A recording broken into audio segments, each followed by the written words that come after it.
When you're starting animation for the first time, the first decision you're going to have to make is deciding what device you're going to animate on.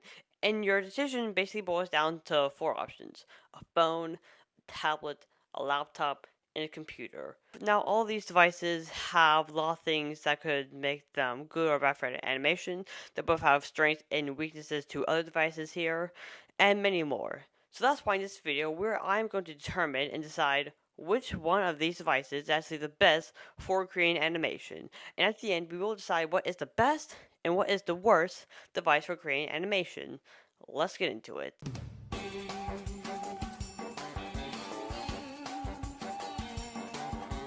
Now, you might be wondering how I'm going to decide and pick and choose which device is best and which device is worst to animate on.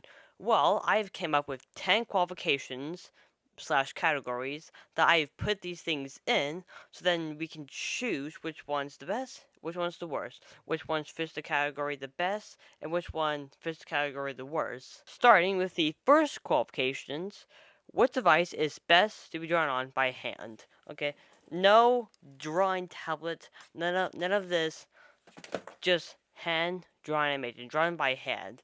And put in that category, the computer takes first place for being the best to be drawing with hand, because with the mouse, you can easily slide the mouse and you can use that mouse to draw your line perfectly and how you want to for the most part.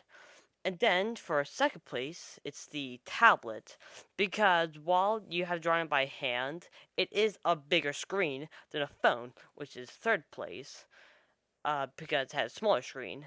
And the last place is the laptop, because like you have this tiny mouse right here, and if you're trying to draw like a straight line, then it's gonna be difficult, because it can like stutter sometimes, or it can also just like there's not enough like full space for you to do it, and it can be very annoying.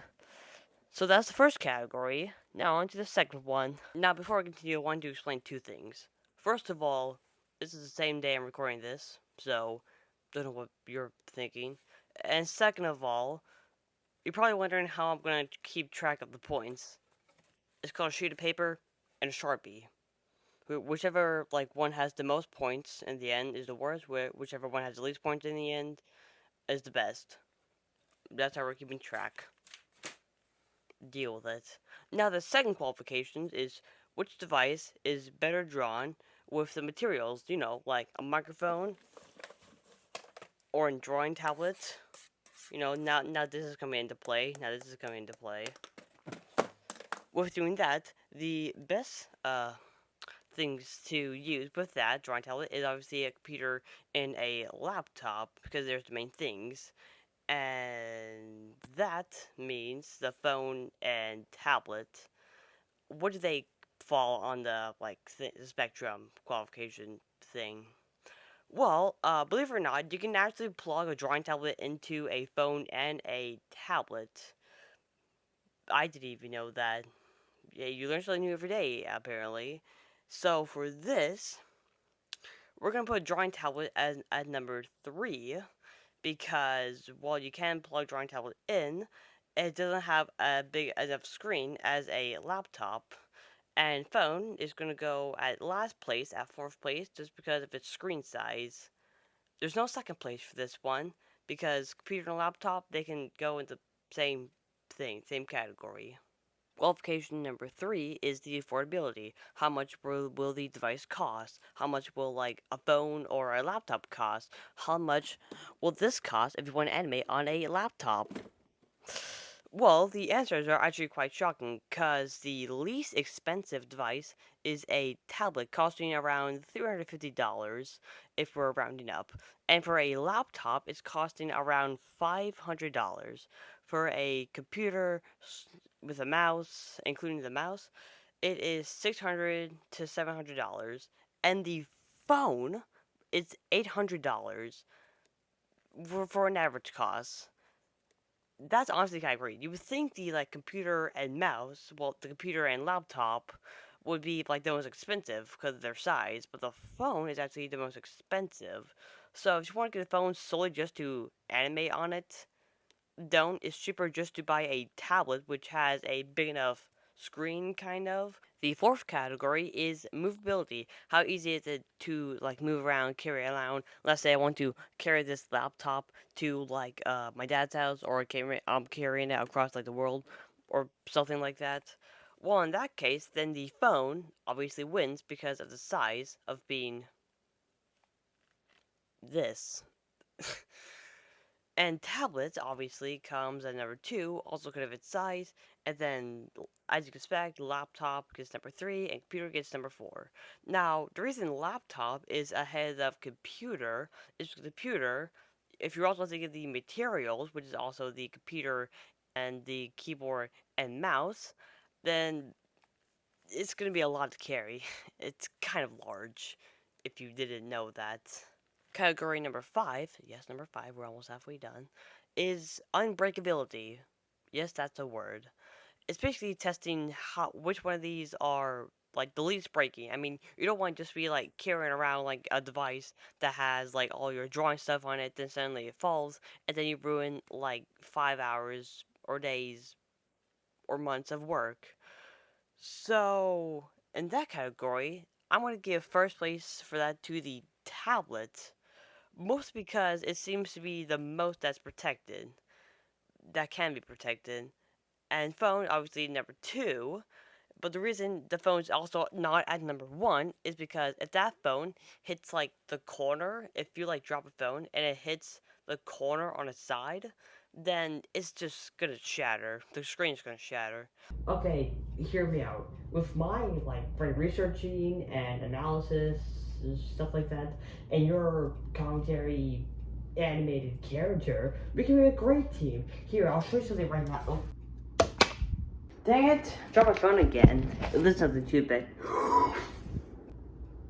And then laptop as number 3 because it's kind of big and the screen is kind of not very strong. And computer is obviously the biggest, so it can be the most breakable. The sixth qualifications is apps. Which one of these has like the best or worst app? Which one of these has like fewer or more apps? And if we're going on like more apps for this, then the phone definitely wins since it has like the most like apps, but it does not have Adobe. Now, meanwhile, the computer, laptop, and tablet does have Adobe, so they're all going to go in second place. Deal with it. Qualification number 7 is reference. Like, let's say I want to draw the character icon, and it's hold on. I'm sorry. Who? Icon from Internation Cube. You know that show? You know the one that lasted 3 episodes. No, doesn't ring a bell. All the time, every time we tell someone, they always just have a blank look on their face.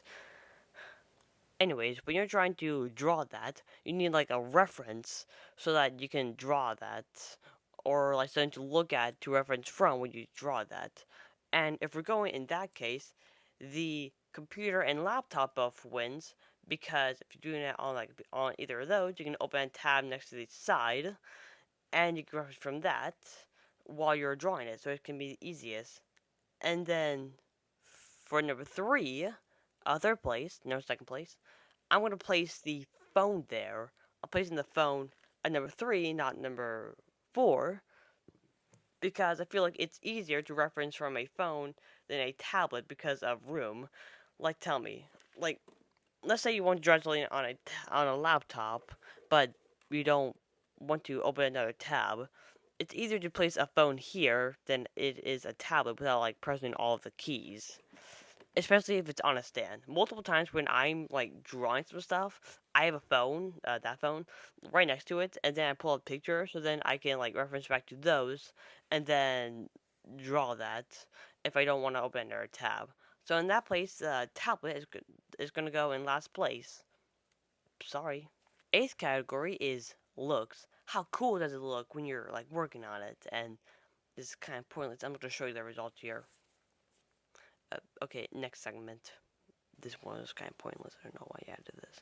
Qualification number 9 is working outside. How easy is it to like work on animation while you're like doing it outside, like with the sun reflection and all, and other elements of nature bothering you. You know what I'm talking about. And in that case, then the laptop, at least in my opinion, is the best one where you can work outside. What's because of the like thing here, the back end screen, so I can kind of use like block out the sun more, so it won't really mess very much. The only problematic thing about that is the room, like for a drawing tablet. But in this case, let's think that you're not using a drawing tablet, then it's easier for you to work on animations on a laptop than it is on other devices outside. So that's number one. Number two is phone, because you can like bring it anywhere. You can like basically work on it while you're walking. But the only problem is the sun reflection. You can't really do it too much. Multiple times where I'm just like walking, I have to constantly just turn on the brightness, even if it's like at max brightness. It just you can barely see the video I'm playing at all. I can barely see that video. A tablet's at number 3 because of its size. It can be reflected off the sun more, which can be more annoying. And then a computer, not only because of the reflections, but also because look at this. You can really work on this outside. I mean, with the like giant sides of it, also with the computer's mouse, it's just not gonna work. I mean, name an artist that works on a computer outside. You can't, because it's gonna be very difficult to work on animations outside. Okay, now with the very last qualifications, yes, we're almost done with this, is what is the best device to work on while you're holding it? Like the best device you can work on while you're like holding it, kind of like working stuff. You know what I'm talking about. And in that category, then the phone obviously wins. It's a literal handheld device, so you can work on it while you're walking. I even explained that a little bit in the last segment, slash category, if you were listening. And number 2 is going to come to a tablet and laptop, both tying there, because you can lay that in your lap, kind of. You can like work on it while you're like sitting down, and it's in your lap. You work on it there, or maybe you have very strong hands. You can hold it for like many hours. And for 4th place, it's going to be the computer again, because you can't really hold it very much. I mean, how are you going to hold a computer and a keyboard and a mouse all at once while you're trying to create a 7 frames per second video, and that video is like 9 minutes long? And that's why my animations are not very long. Alright, now that we've gone through all the categories, let's get to the results. So, let's go there. Take my soda.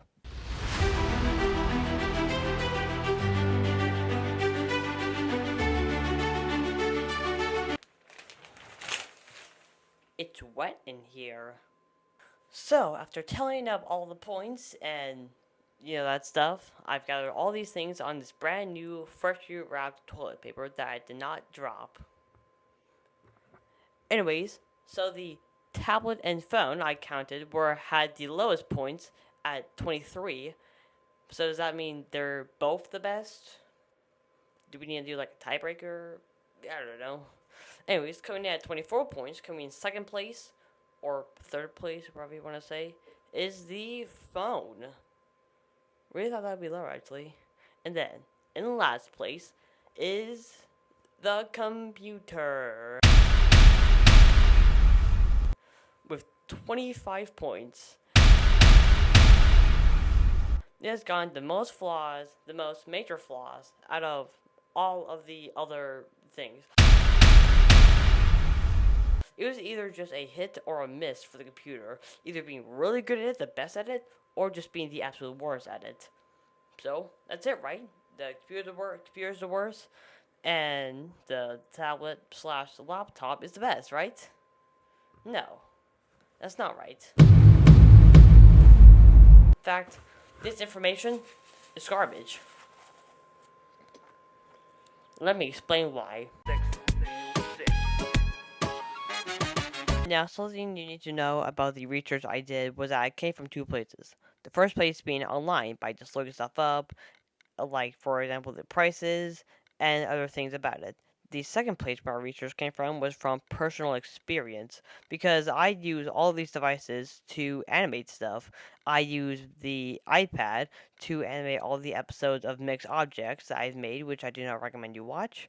I use my phone to animate the last episode of Mixed Objects, which I do not recommend you watch. Seriously, do not watch it. I use the computer to make these cool stickers of Mare Nations and Rainbow Rangers, and I use this laptop to make short time animation videos, which I haven't stopped, by the way. I have not stopped doing that. Okay, still being worked on. But while my research came from those two places, there is one place where it hasn't came from that I think is most crucial and that I just couldn't get a hold of, and that is other people. Now, I don't know if you noticed, but people are different. Like, a lot of people are different, not everyone's the same. And the same goes for animation. Some people could use, like, certain tools. Some people, like, enjoy animating without tools or with tools. Some people might think the phone is better to animate on than, like, other devices like a laptop or a tablet. And it's just a lot of these variants that I couldn't really talk about very much. So, in all actuality, what should you do with this information that I told you? Now that I basically said that it's all kind of not very much researched very well. Well, first of all, it is researched well. Okay, I promise you, it took me a while to make this video. And secondly, you should take all this video that you watched, the information in this video, with a grain of salt with your own opinion, and I recommend you do your own research while looking to step up and look into this and figure out what you want to do for yourself. Because at the end of the day, all of this is just a theory. An animation theory! Thank you for watching. I hope you do with the information as you will. Have a great day, have a great night, and goodbye. Ah, yes, back phone. Alrighty, beep boop beep boop bop beep beep boop bop beep. Hey there, thanks for calling back. We're still doing that collab, right? Right? Hello? Not again.